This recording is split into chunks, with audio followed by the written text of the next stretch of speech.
Well, my title, obviously, being that I did video, is senior video on the show, senior video operator, as they say. Actually, in fact, most people don't know is that it's the other half of the horse of the camera team.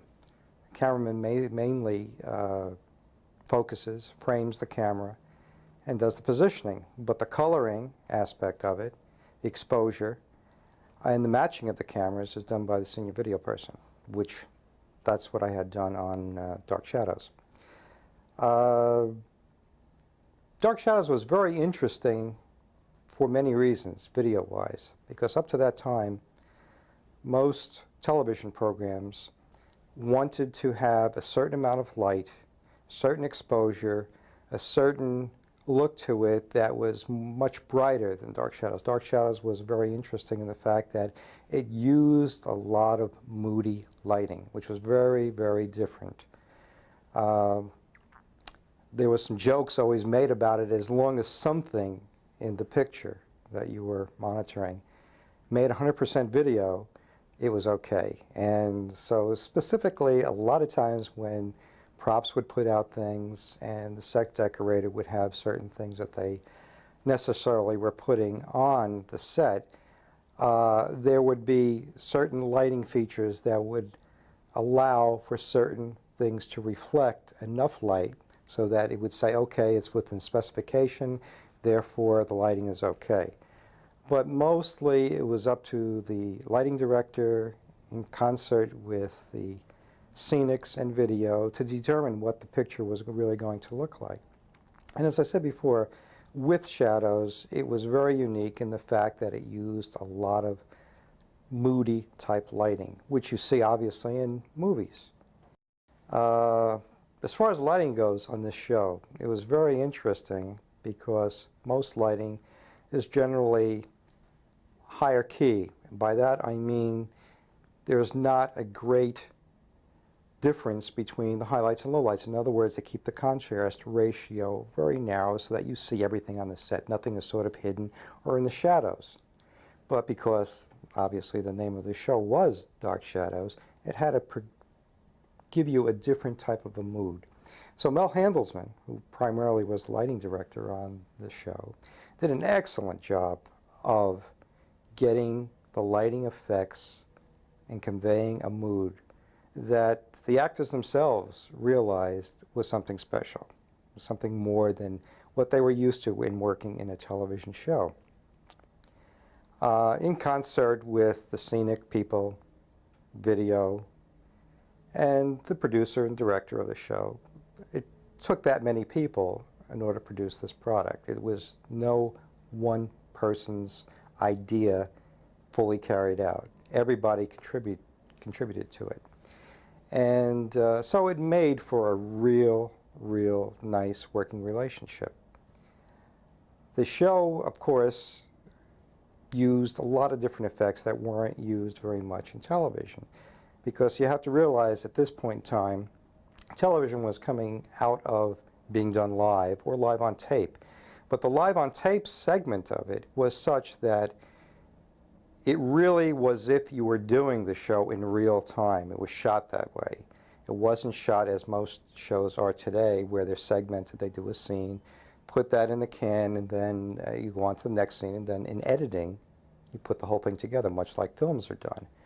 But the mentality of that era was that you shoot it as if it was a real show going on the air right now. Ironically, at times, when we were taping the show, it would be at the time Dark Shadows was physically on the air, and sometimes even the commercials would come up in the same time frame. So that was kind of interesting. We did use what is known as chroma key. Chroma key, for the most part, is the same thing that's been used in movie techniques for years and years and years, and it could either be green screen technique or blue screen. Well, in Dark Shadows, we used a lot of different type effects to give a little different mood and feel to the show.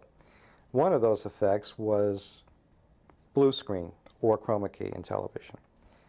And what that in essence does is you have a person or object in front of a blue screen, which is later mated to a background. And sometimes that can take the, how I would say, I'll back up a little bit. Chroma key basically is a process in which you take something you want to take from a scene, isolate it, and mount it into something that is not physically there.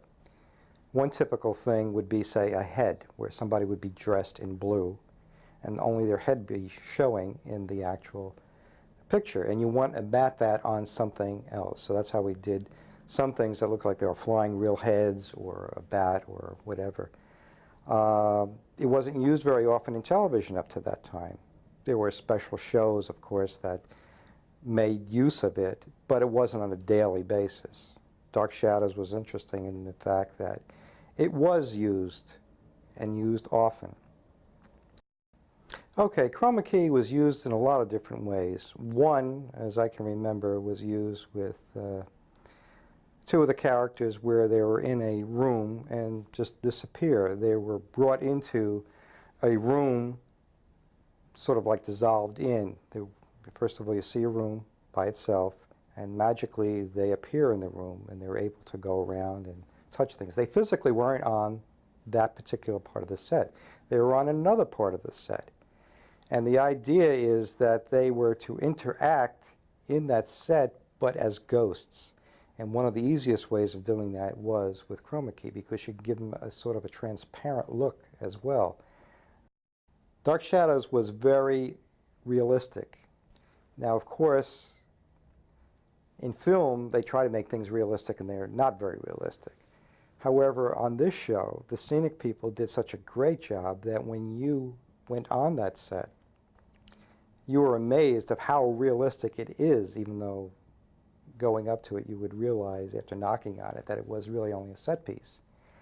But even the bricks came out, as far as the viewer is concerned, looked like really bricks. And on the set, you really have to go very, very close up to realize that they are not. The show was very realistic visually.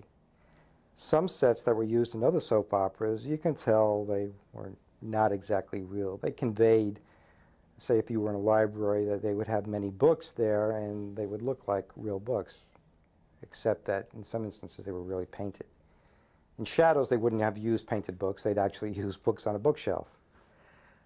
They took a lot of pains and efforts to make it look realistic and to create something that was not seen in ordinary television up to that point, especially for daytime television. Obviously, with a show that runs day in and day out, the cost could be quite high. And for something like this to get a realistic nature, there was always a force there saying, you know, cut the budget back a little bit. Maybe you can do without this chandelier or that light or this chair. But for the most part, Dark Shadows, I don't know how they did it, but for the most part, they were able to use what they wanted to use and still pretty much get in budget as what was considered nominal for doing a daytime soap opera. Again, most people that worked on the show, both I think from an actor point of view and from a technical point of view, considered it as just another job, a show. They didn't realize at the time that it would have such an impact on the public, which of course, as we know now, it has. Otherwise, we wouldn't be watching it or talking about it these days. So it played a special point, or a special part in my life too, since it was the first show that I had gotten network credits on. So for me, it was something very, very special, and for a lot of other people out there, it's very, very special, near to their heart.